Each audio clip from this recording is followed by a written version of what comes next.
The first round is over, and now we are on to round two of the 2020 Stanley Cup playoffs. Hello, friends, and welcome to this very special Wednesday night edition. Yes, I said it. Special Wednesday night edition of Strictly Sports. I know we were all expecting mayhem, but because of the circumstances, we are going to do mayhem tomorrow night, a special Thursday night edition of Wednesday Night Mayhem. And let me tell you, folks, after what we witnessed on NXT tonight, oh my goodness. The three of us and Dee Dee Woodson, we're going to be chomping at the bits at this time tomorrow, believe you me. But then again, we got to see what AEW has in store. But anyways, that's tomorrow. Tonight, we're going to focus on the second round of the 2020 Stanley Cup playoffs. I am your host, Anthony Florio, and I am delighted, as always, to be joined by my elite panel, Griddle MF Michael Fletcher. Michael Bullock is here as well. So, double duty for Bullock and MF, because after this, sometime later on, there will be another installment of the Bruins beat, and I know it's probably going to be very hard to watch.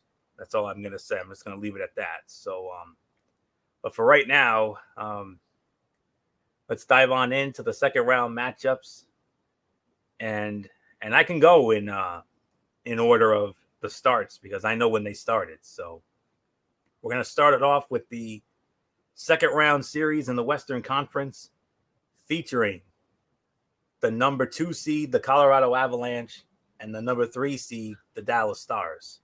So this is what we here's what we remember from this. Colorado in the first round, they knocked off the Arizona Coyotes 5 games, and the Dallas Stars with a first-round victory over the Calgary Flames. So here we are.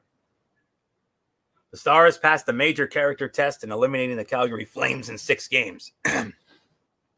Sure, they got a break when Matthew Tkachuk was injured, thereby ripping the beating heart out of the Flames' chests. But it was a tightly played, at times brutal, series that culminated in a 7-goal Dallas rally after falling behind 3-0 in Game 6. They showed unexpectedly good offensive chops and only occasional hints at how good they can be defensively. Although having number 1 goalie Ben Bishop, quote-unquote, unfit to play for much of the series could have contributed to that.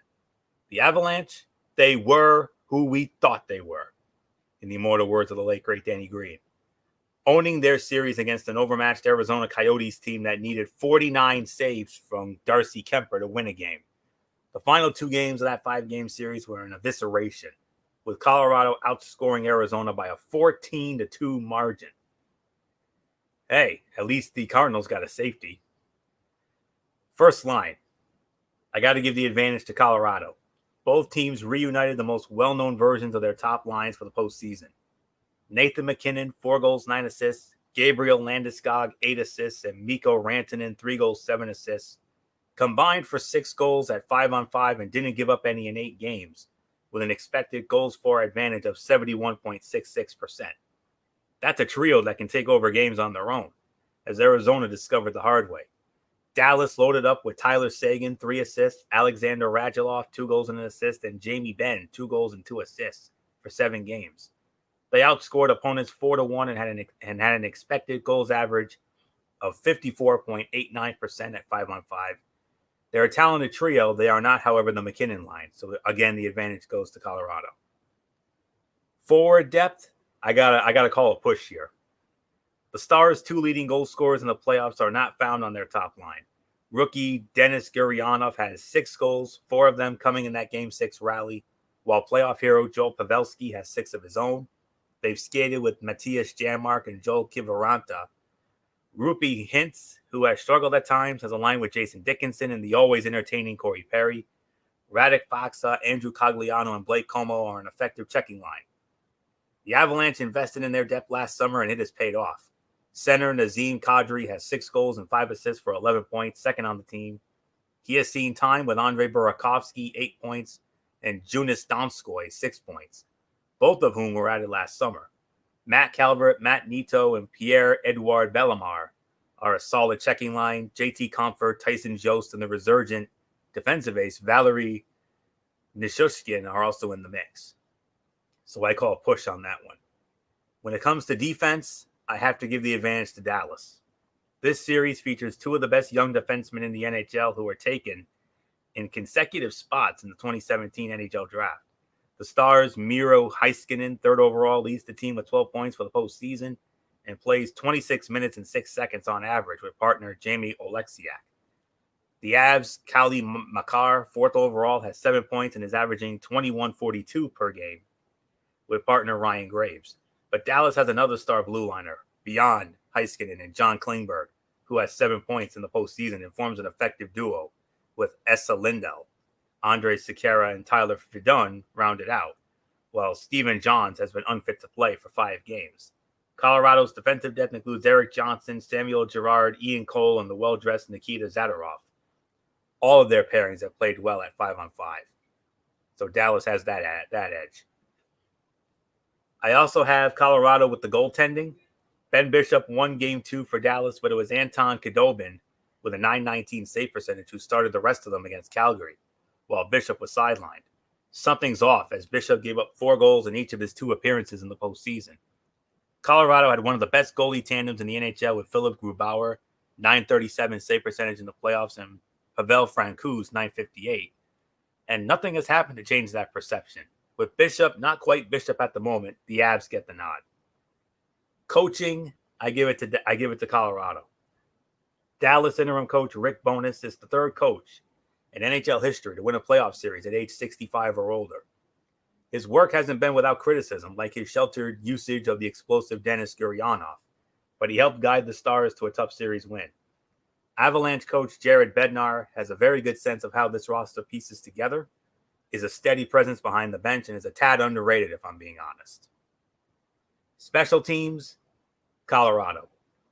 They were 19th on the power play in the regular season, mostly because of injuries. Now healthy, they're on an absolute heater.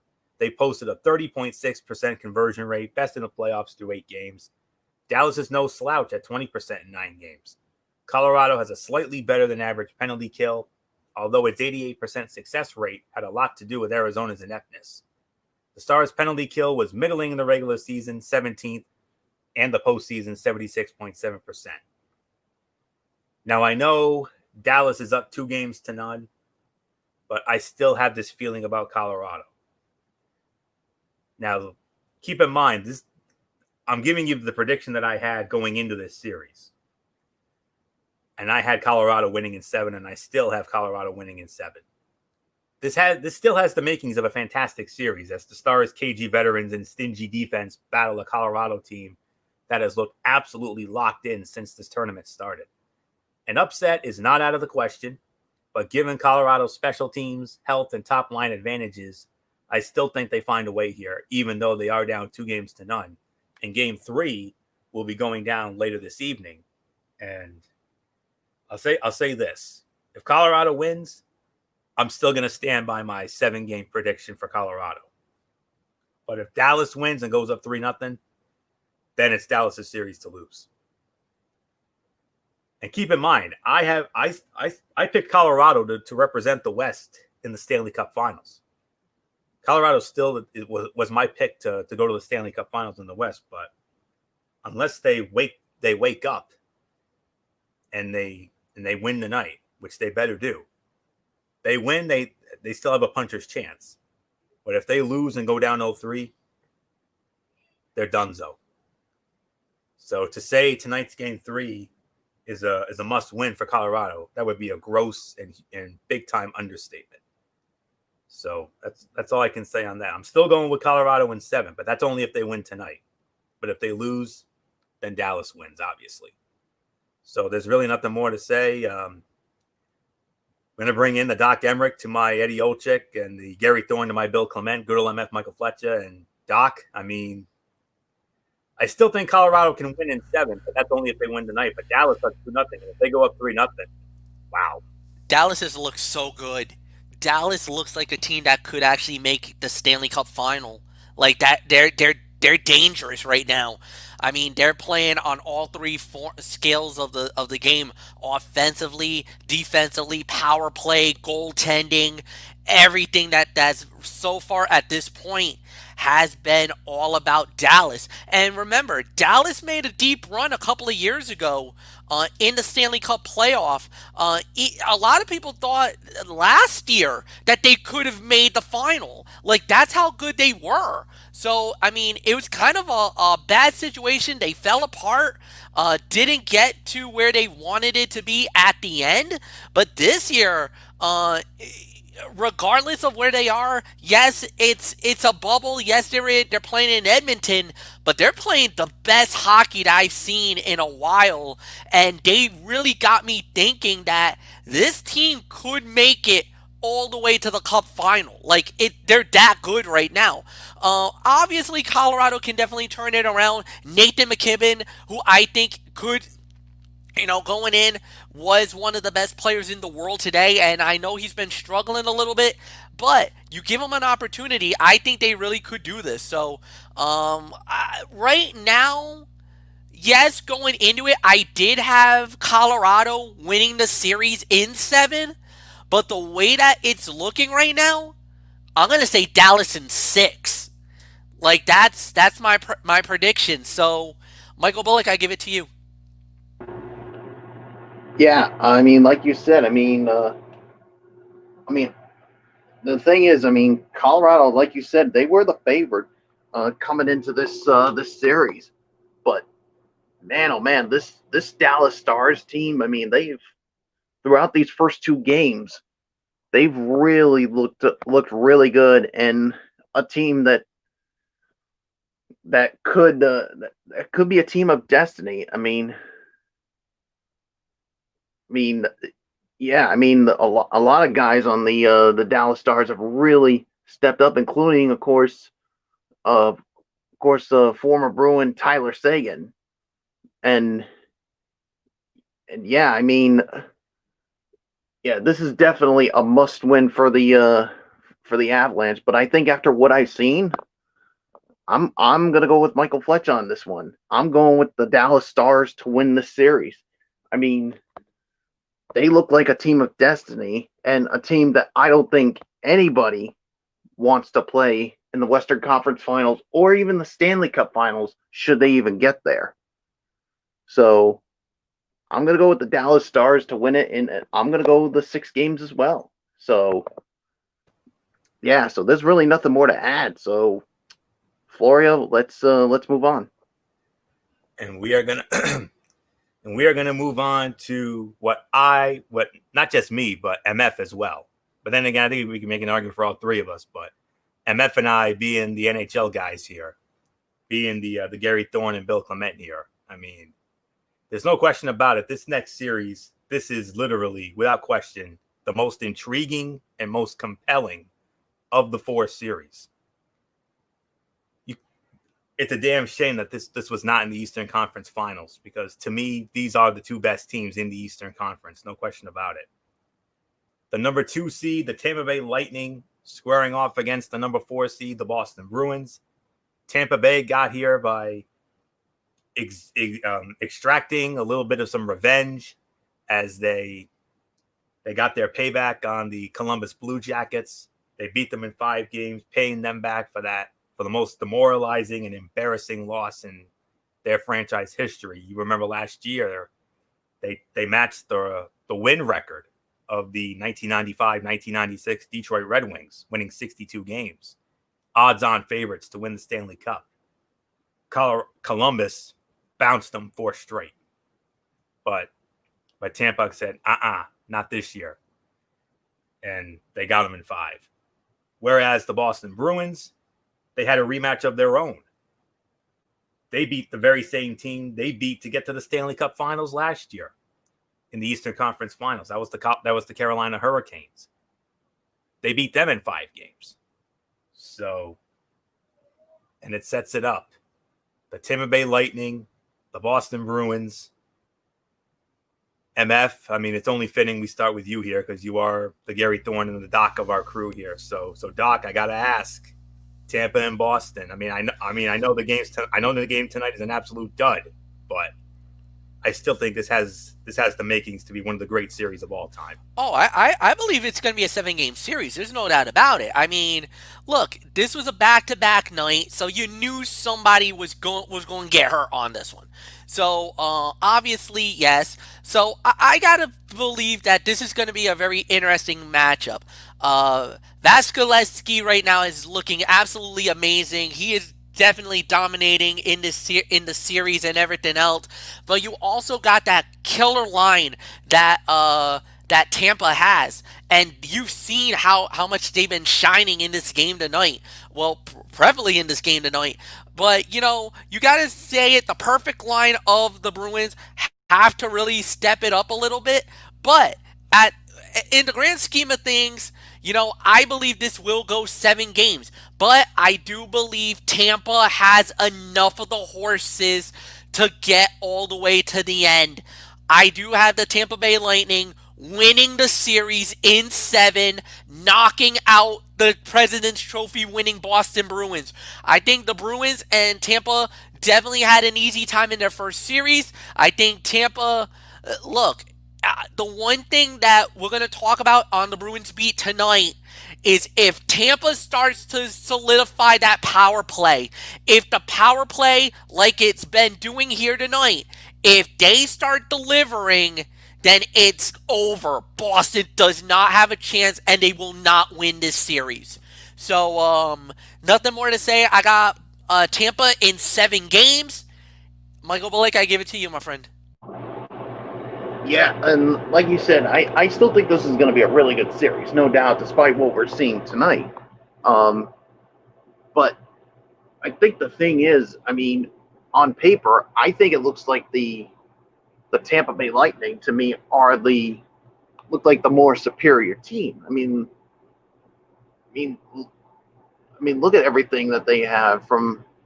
I mean, the offense is definitely, capable of going up against any goaltender. I mean, and the Bruins. I mean,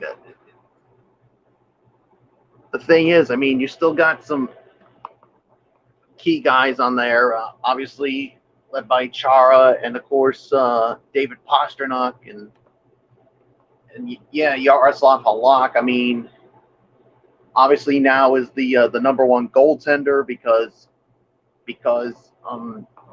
Tuukka Rask opted out of the rest of the Stanley Cup playoffs. So yeah, I mean, this is a team I'm sure the Bruins did not want to play, and yeah, I mean, you knew going into tonight's game, because of it being a back-to-back, somebody was going to falter, and it was the Bruins. So I still think this is definitely going to go to the distance. I mean, and I'll just say this. As a fan, do I want the Bruins to win this series? Absolutely. But as a professional, I got to say the Tampa Bay Lightning, to me, they look like the far superior team that could go to the Eastern Conference Finals. So,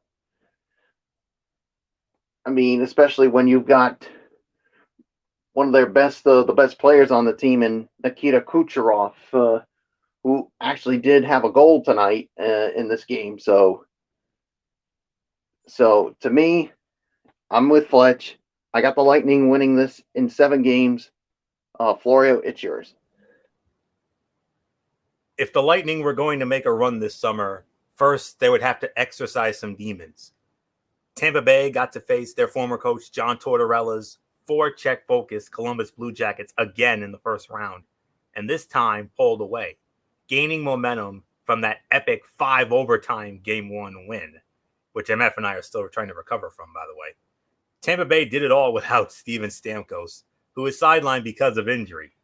The Lightning flexed their overall roster depth, though Stamkos' absence looms. As I said before, I'll say it again, the Bruins sleepwalked through the round robin, dropping all the way from the number 1 to the number 4 seed and leaving many of us wondering whether they could muster urgency this summer. Spoiler alert, they could.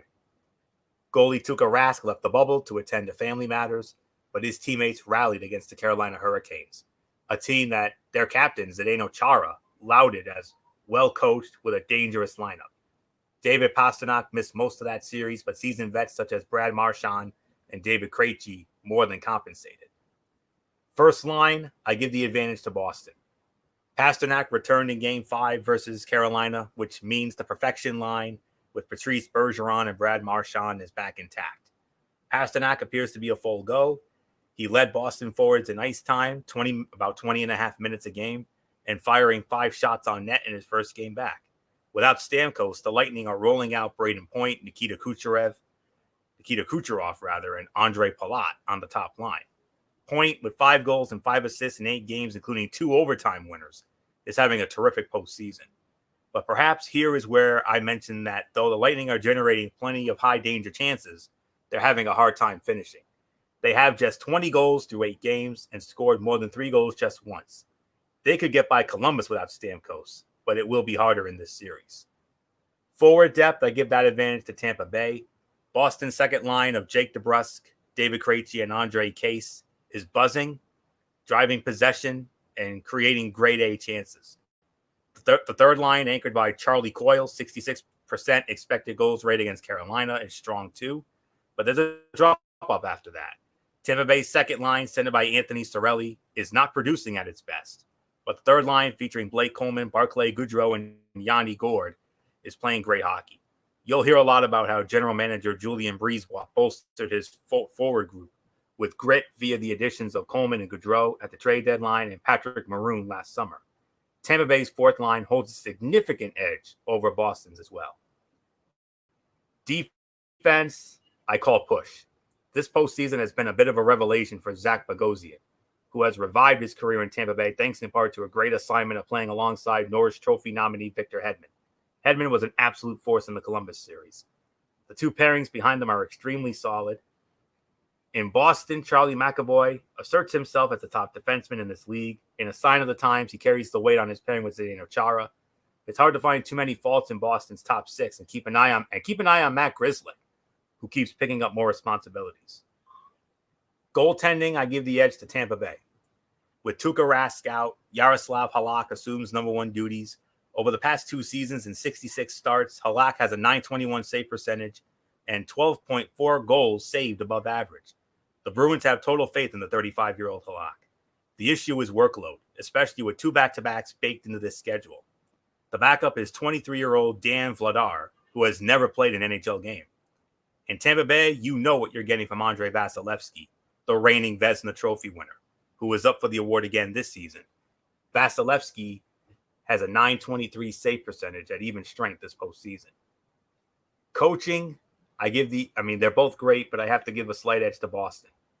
Bruce Cassidy is a Jack Adams nominee for leading the Bruins to a President's Trophy. They were the only team to hit 100 points before the pause. In his second stint as an NHL coach, Cassidy has become wiser and knows all the right buttons to push with this group. John Cooper has also achieved great regular season success with Tampa Bay in his tenure, but until this team can get over the hump in the postseason, that will be a mark against them. So slight advantage to Boston. Special teams, I give the advantage to Boston as well. On paper, these two have nearly identical postseason stats.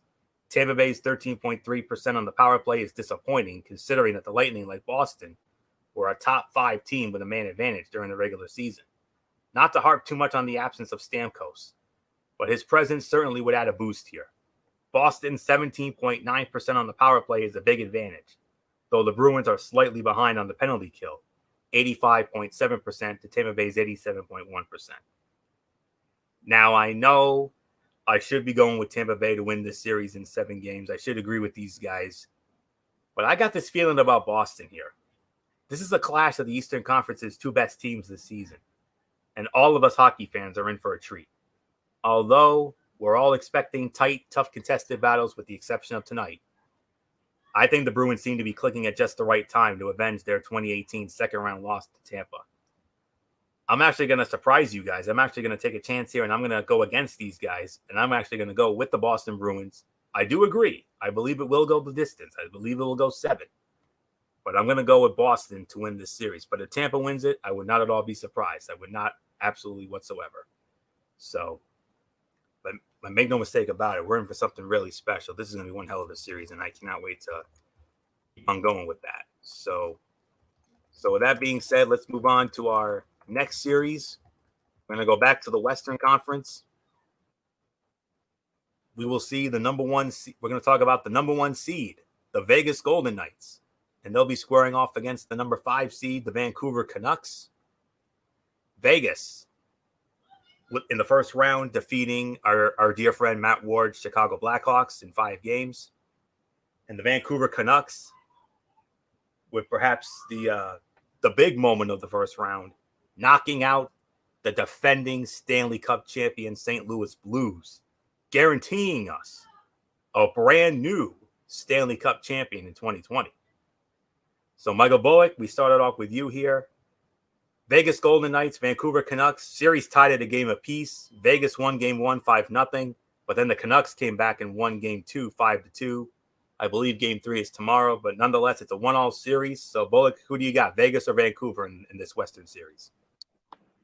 Yeah, I mean, what can you say? I mean, when it comes to the Vegas Golden Knights, I mean, they look like they're the better team, especially after and now they got to face the Islanders, and right now, I mean, it's still one that could basically go anyway. But to me, I mean, I still think the Vegas Golden Knights are the much better team. I mean, especially after the run that they went on a couple of years ago, especially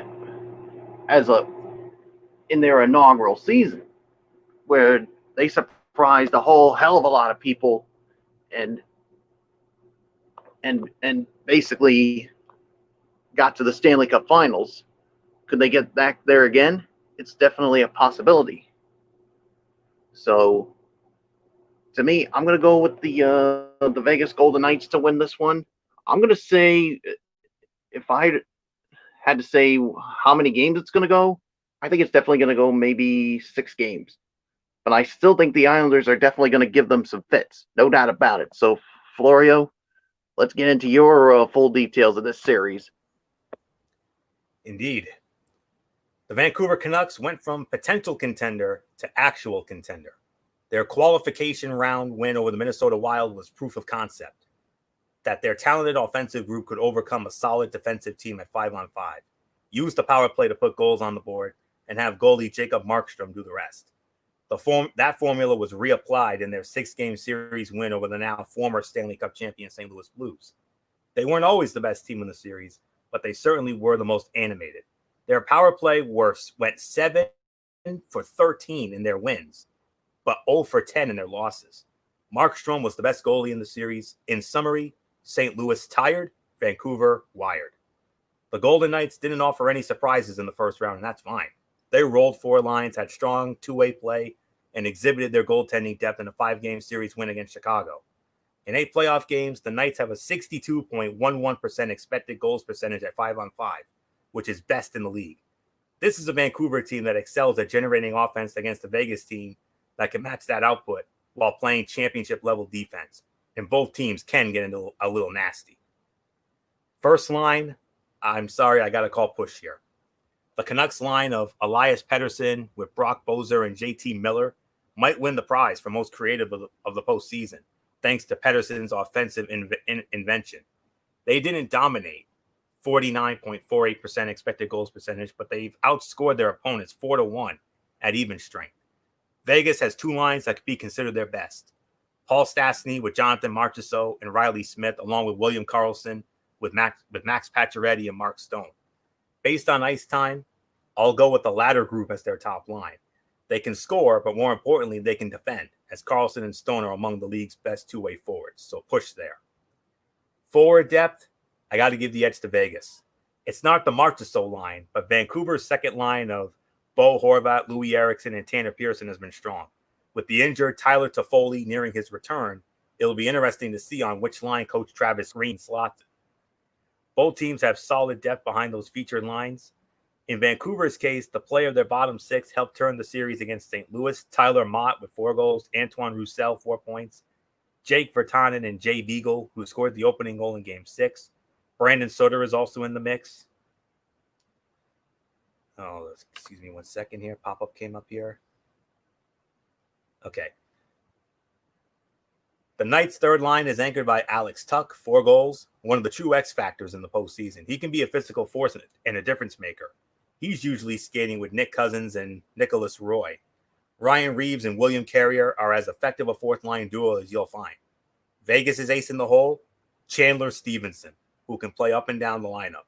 Frankly, the best version of their top line might be the one with Stevenson on it, so advantage definitely Vegas. Defense, I have to call push here again. The Canucks' third leading scorer is a rookie defenseman. Calder Trophy finalist Quinn Hughes has 10 points in the postseason, skating with veteran Chris Tanev. 7 of those points have come on the power play, but Hughes is seeing more defensive assignments after being sheltered in the qualification round. Alexander Edler and Troy Stecher have chipped in offensively, but have given up their share defensively, 46.9% in expected goals percentage. The team hopes Tyler Myers is available this round after suffering a slightly separated shoulder. Jordy Ben and Oscar Fontenberg are also in the mix. For Vegas, trade deadline acquisitions, Alec Martinez and Shea Theodore have created one of the playoffs' better pairings. Braden McNabb and Nate Schmidt continue to be a steady duo. Nick Holden and Zach Whitecloud, the Golden Knights' own rookie defensemen, have also been effective. Derek Engelland and John Merrill are waiting in the wings. Push. Goaltending, I got to give a slight edge to Vancouver. Robin Lehner had the crease in 4 of 5 games against the Blackhawks. He's 5-1 in the playoffs, but hasn't quite been at his best yet. Minus 2.26 goals saved above average. Marc-Andre Fleury calmed some fears about his game with a strong win over Chicago. But Jacob Markstrom has been incredible in this postseason with a plus 4.05 goals saved above average, 4th best in the playoffs.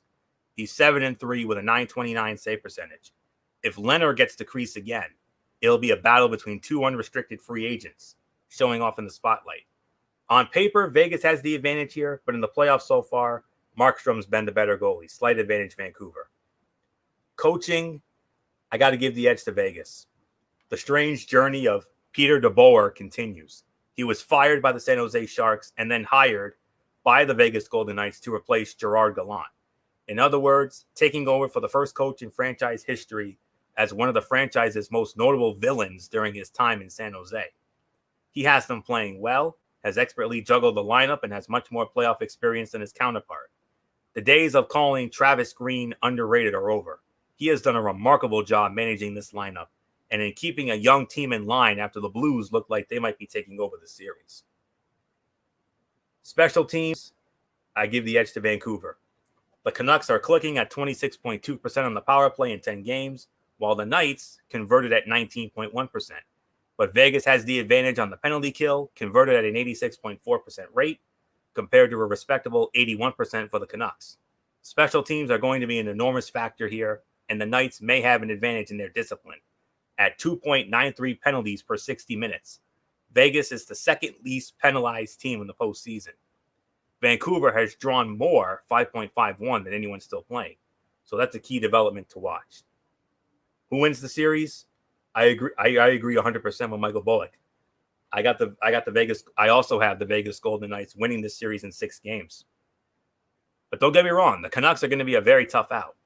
Their GM, Jim Benning, has stealthily created a roster with the kind of balance, offense, defense, and sandpaper you want in a contender. They've upped their defensive game considerably. They were better than Minnesota. They caught the Blues flat-footed, undermanned, and with an imploding goaltender. They get Vegas at a time when the Knights looked composed, calculated, and playing considerably well, with room for improvement. The series could come down to who wins the battle between the top 2 lines.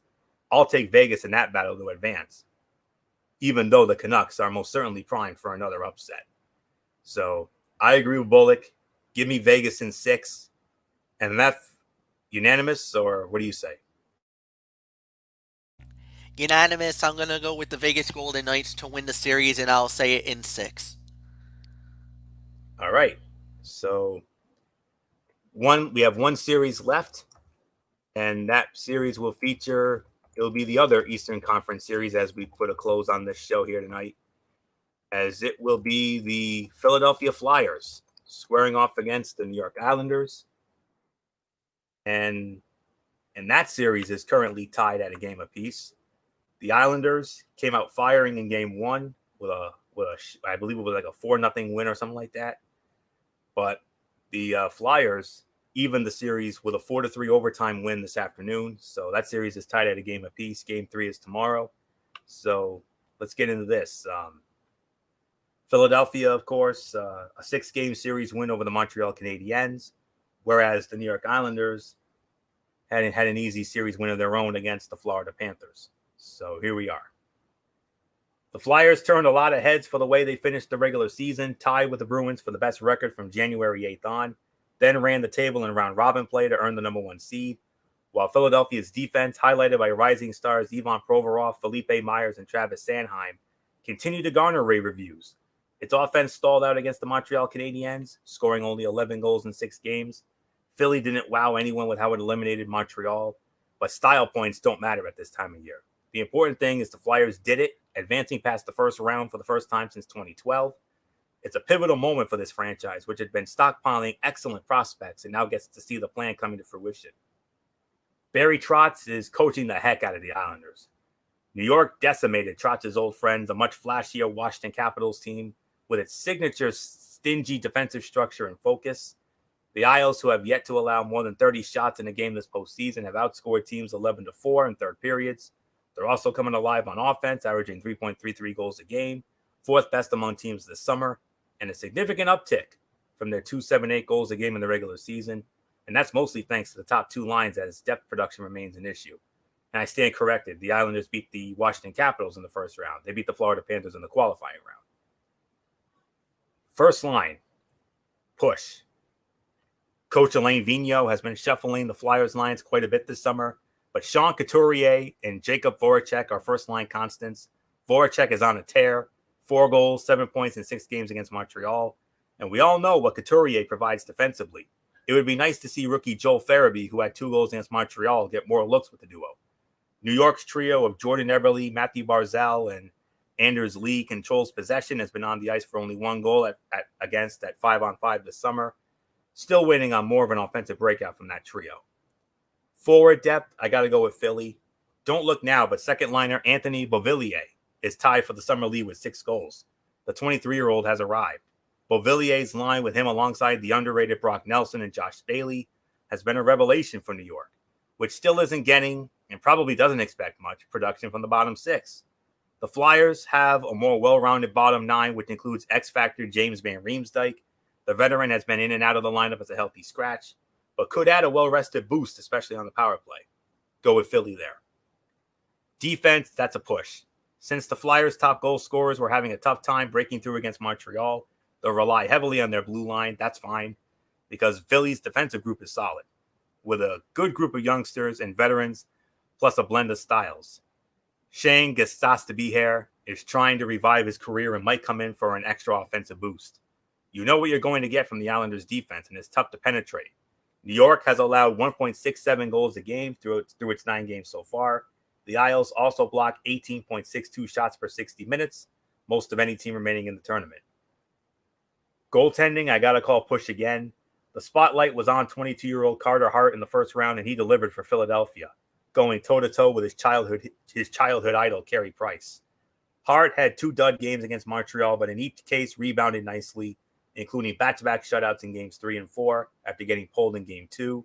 Hart leads all goalies in the bubble, minimum of 6 starts with a .943 save percentage.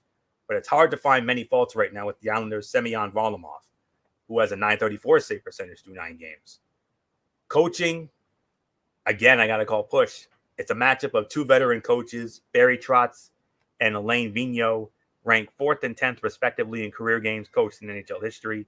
Both have taken teams on long playoff runs and aren't afraid to tweak their lineups for matchup edges, which means making veterans such as Derek Brassard for the Islanders or James Van Riemsdyk of the Flyers healthy scratches, things some coaches would be afraid to do at this point. Special teams, another push. Woe is the Flyers' power play, which looked rotten until Voracek scored a pair of power play goals in Game 5 against the Canadiens, an eventual loss. Philly's man advantage is operating at just 10.3% this summer, not great at all, and will be a focal point. The Isles are more competent at 15.8%. Statistically, Philly, 80.7%, has a better penalty kill than New York, 75% right now. Philly in 6. While this could shape up to be a tight defensive battle, the Flyers have a more explosive forward group. If Philadelphia's offense can get past whatever ailed it against Montreal, it should be able to advance to the Eastern Conference Finals. So I'm going with the Philadelphia Flyers in 6 games. MF, our other series, not as compelling as Boston and Tampa, but should still be interesting nonetheless. Still should be interesting, and a lot of people are still off the reaction of the major stunner that happened when the Islanders absolutely just crushed the Washington Capitals. I think none of it, even though you predicted that, Anthony, a lot of the experts, including myself, and quite a few of the guys that I know really well who are really hockey savvy, a lot of us did not call this upset. That's the one thing that happened. We didn't see that. Philly, they looked great. They dominated. They handled their business. They did what they had to do. And so far, going into the first game, the Islanders looked great. They dominated the scale of play and everything else. And then we're thinking, is this going to happen again? Is the Islanders are they about to pull another upset here? Philly was like, no, watch. Broad Street Bullies came back, and they came out firing and beat the living daylights out of them. So, yeah, this is going to be a tough series, a rough series. They play again tomorrow. I'm going to openly admit it. I'm going to go with the Philadelphia Flyers. I'm with you, Florio, on this one. So, nothing more to add. Philly wins in 6. Michael Bullock, you got the last say of the night. Yeah, for me, I'm with you guys. I got the Flyers winning this series. I got them winning in 6. I think they're the much better team than the Islanders here. So yeah, so that's pretty much my final say. So Florio, let's move on to you. All right, and that will put the bow on this very special Wednesday night edition of Strictly Sports. We want to thank you all so very much for tuning in and listening this evening. Stay tuned because coming up shortly, I'm guessing maybe top of the hour or so. Or should we do it right now, Bullock? I say we do it right now while we're still on the air. All right. Okay. Bruins beat. Let's do it. All right, a special edition of the Bruins beat, and with that, I'm going to turn the mic over to good old MF Michael Fletcher, as he is the host of that. So, Bruins beat time. MF, it's all yours. Yes, indeed. Hello, everybody, and this was a little unexpected, but the Bruins beat is indeed live on the air right now on YouTube and StreamYard.com. And for Bruins fans, this is probably going to be a night you're probably going to want to forget. The Tampa Bay Lightning absolutely crushes the Boston Bruins. 7-1 is the final score. So let's just dive right in. I'm just gonna go quickly and put this out of the misery. So it started off at 12:46 in the first period, as it was Palat getting the goal. Sergachev and Nikita Kucherov getting the assist. That made it 1-0 Tampa. Then it was Gordy. About 15 seconds later, he scores a goal. Coleman and Kernock getting the assist. That made it 2-0 Tampa. Then Sergachev getting the goal at 2:14, starting of the second period. Power play goal. And at the time, Tampa was 2 for 2 on the power play. That was what we were talking about earlier tonight about the power play. So that made it 3-0. The lone goal for Boston at 4:36 in a power play, as it was Brad Marchand, assisted by Torrey Krug and David Pastrnak. That made it 3-1. The rest of the way, it was all Tampa. Alex Killorn scores on a power play goal at 8:35. That made it 4-1 Tampa. Then it was Brandon Point.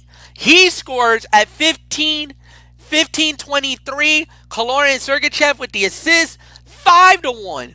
Then Alex Kaloran scores. He gets it at 18:01. That made it 6-1 Tampa. And finally, Nikita Kucherov getting a goal at 3 minutes and 57 seconds in the third period. 7-1. Game over. This was a wipeout. Shots on goal. Boston outshot. Tampa outshot Boston 31-24. Face-offs. Tampa won that. The power play. Tampa was 3 for 6. They were 0-16 throughout the entire postseason, or at least in the early round, in this round against Boston. They went 3 for 6 in the game. Boston was 1 for 2 on the power play. Boston was the more aggressive team, 51 hits to 41 hits.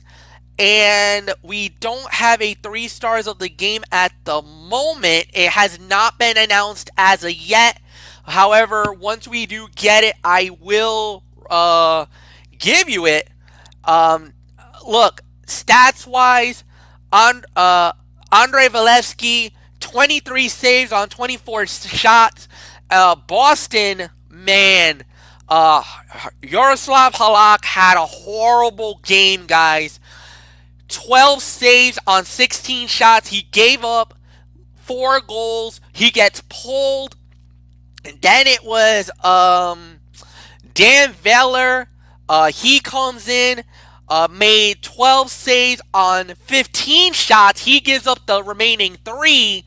Basically, it doesn't matter. All the way around, bad night for the Bruins. They absolutely get blown out, ran out of the building by the Tampa Bay Lightning. Anthony Florio, I'm going to let you lead this one off. I unmuted my mic because I have the 3 stars of the game. Oh, all right, go ahead. I have them right here. Third star was Mikhail Sergachev, who had a goal and 2 assists. The number 2 star was Alex Kaloran, 2 goals and an assist. And the star of the game, Nikita Kucherov, a goal and 3 assists for a playoff career high 4 points. Needless to say, all 3 stars of the game were representing the Tampa Bay Lightning. And well deserved. I mean, after the way that they played tonight, this was an absolute devastating. This was a statement. They just put everybody on notice. Everybody who was saying, oh, you thought the Bruins were this? Here's your President's Trophy winners lying in the pool of their own blood tonight. They absolutely got destroyed here this evening, and it wasn't even close. Michael Bullock, I'm going to give it to you.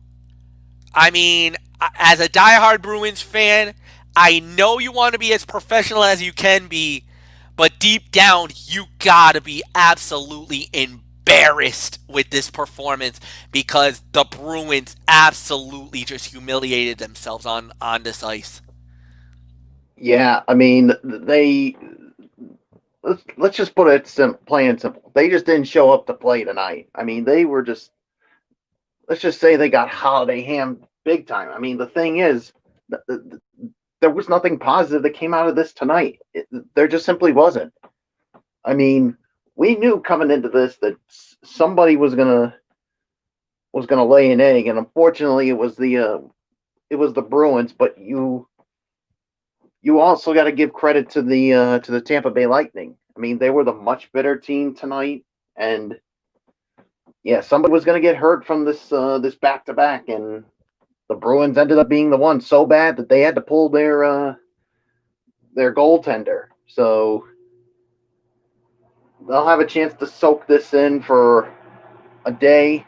Bruce Cassidy, I'm pretty sure that the next practice is one that I'm pretty sure the players are going to be feeling, yeah, Bruce Cassidy is not going to be too happy. He's going to probably outline all the mistakes that they made, and hopefully come game 4 that they'll be ready to go. And I'm telling you right now, the Bruins, they're going to be ready to play in Game 4. So hats off to the Tampa Bay Lightning for what they did tonight. And the Bruins, let's just say it's back to the drawing board, Fletch. Anthony Florio, you know what? Be the Bill Clement, be the Eddie Olczyk. We just witnessed a massacre. What happened? How did this happen? What was it? The back-to-back? Was it just Tampa just being dominant? What did you see in this game tonight that really made that was like the glaring factor of this game? First of all, Bullock, mute your mic, please, because that's very distracting. Okay, much better. Anyways, as I was trying to say here,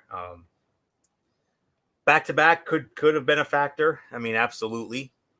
But the real factor, why Tampa Bay won like Brock Lesnar did against John Cena 6 years ago at SummerSlam, or like we saw with Mr. Brody Lee against Cody Rhodes on that last AEW Dynamite. The reason why they buried him like they did, those two dreaded words, MF, and that we use to describe this team very well. It was the bully hockey, man. They got back to their roots. They went back to the bully hockey, and that's exactly why the Tampa Bay Lightning had such an easy time with the Boston Bruins this evening. I mean, Killorn was great. Kucherov, I mean, with that career high 4 points, I mean, that's huge. And the rest of the team played great. I mean, Vasilevsky didn't have to do much. I mean, to me, the Bruins, I was very encouraged with how they played in the first game, in Game 1, and for the most part, Game 2. But then Tampa Bay came back and won an OT, and then this holiday hamming. I mean, we haven't used that term in a while, but at the end, I mean, it was the bully hockey and the back-to-back. That's the reason why the Boston Bruins got absolutely manhandled this evening. So thankfully, they'll get a day to rest, go back to the drawing board, and they now face a must-win Game 4 that will air on Friday night at 7:30 over on the USA Network. So USA gets Game 4 of this series on Friday night. And I'll tell you what, Bullock, and all you Bruin fans out there, from Derek Ferreira to Kevin LaRoche and the rest of Bruin Nation out there, simply put, this game Friday night is a must-win if there ever was one. If you guys win, you even the series, then you still got a puncher's chance. But if Tampa wins again and goes up 3-1, sorry. We'll be guaranteed a new Eastern Conference champion. That's all there is to say on that. And that team could very well be the Tampa Bay Lightning. And I'll go on the record. When going into this, once the official Stanley Cup playoffs started, once we got past the qualifying and the round robin and all that, the Tampa Bay Lightning, for the last several years, I have picked this team to win the Stanley Cup. And I think if they keep doing what they're doing right now, this could finally be the year where they finally break through and win the Stanley Cup. Because, I mean, if they keep bringing that bully hockey, man, oof, you thought that team in 2015 was scary? This team 5 years later is even scarier than that 2015 team, let me tell you. But nonetheless, the back-to-back and Tampa's bully hockey style, that's why Tampa Bay had an easy win here this evening. So, simple message, Bruins fans. Must win on Friday. You win, you still have a chance. You lose, done. That's all there is to say. Very impressive performance by Tampa Bay this evening. MF, I mean, we've seen a lot of games in our day, but I don't think I have ever seen, I mean, tonight's game wasn't even close. This was an absolute squash. This was an absolute dud. And Tampa Bay won it because, well, the back-to-back, yes, was a little bit of a factor, a little bit. But the real factor, MF, and as we know from 5 years ago, it was that damn bully hockey that did Bullets Bruins in tonight. Well, like you said, Boston gets a day to rest and hopefully gets a chance to get themselves back into the series. Friday night will be a very telling factor. And, well, that is it for the Bruins beat. So, Anthony, it's time for you to call this Strictly Sports a night. Okay, so now we are going to put the bow on this special Wednesday night edition of Strictly Sports, and this also, and what a treat to have the Bruins beat right here as well. I mean, very nice indeed. Great job as always, MF and Bullock, and I haven't missed the show yet, and obviously not tonight, obviously, but anywho, let's set the table for the future content, and oh boy, we got some great content coming up. Let me tell you, tomorrow night, 10 p.m. immediately following a special Thursday night edition of AEW Dynamite. Hop on over to good old MF Michael Fletcher's channel, Brace Fan 95, along with myself, Michael Bullock, and we'll see about Dee Dee Woodson. But at least the three of us, maybe Dee Dee if she's available, we'll see. But nonetheless, we will have a special Thursday night edition of Wednesday Night Mayhem. It'll be Thursday Night Mayhem, at least for this week, as we are going to review, spoiler alert, a very newsworthy edition of NXT, including the announcement of a future match that could go down as perhaps the greatest match in NXT history. We're just going to park it there. And then we'll also get into AEW Dynamite as well. A lot going on there. And then Friday night, same time, 10 p.m., immediately following Friday Night Smackdown. MF will be your master of ceremonies once again for another edition of the Cerebral Smack Talk, as we will review Friday Night Smackdown, that huge contract signing with Roman Reigns, Braun Strowman, and the new Universal Champion, The Fiend Bray Wyatt, as they will sign the contract for what I believe will be an epic triple threat, no holds barred match for the Universal Championship this Sunday night at Payback. And then following that our review rather, we will preview the Payback event as well. And then Sunday night, immediately following Payback or whenever, MF once again will take the reins as we will have our recap of Payback. And then we'll be back on this channel next Monday night for another edition of Ridiculously Raw, barring that it's a good show. I pray to God it is. Unfortunately, we do have to address an elephant in the room, what could be some very bad news as far as the future of this show is concerned. I had thought maybe within the next week or so, we were probably going to be getting ready to maybe preview the second round of the NBA playoffs. But unfortunately, with the sad events of today, and knowing that sometime tomorrow morning, the NBA's Board of Governors are going to be holding an emergency meeting, I got this very bad feeling in the pit of my stomach, which damn near feels like a damn ulcer, for goodness sakes, that I got a bad feeling this season is going to be done. And, it's a damn shame it had to come to this, but, it is what it is. There's nothing we can do about it, even though we wish there was something we could do about it. But unfortunately, barring a miracle, I don't think we're going to be seeing any more NBA basketball this year. I really don't.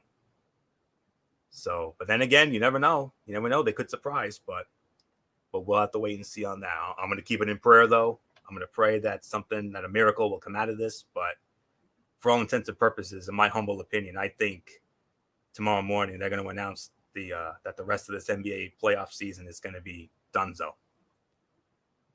What a damn shame. But, it is what it is. So, but anyways, that's it for this. So, not sure when our next Strictly Sports broadcast will be.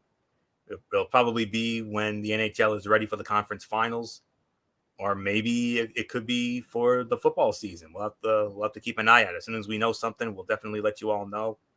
But until tomorrow night for our special Thursday Night Mayhem over on MF's channel, Brace Fan 95, it's Anthony Florio for Michael Bullock, and in spirit, good old MF Michael Fletcher, Dee Dee Woodson, and Derek Ferreira.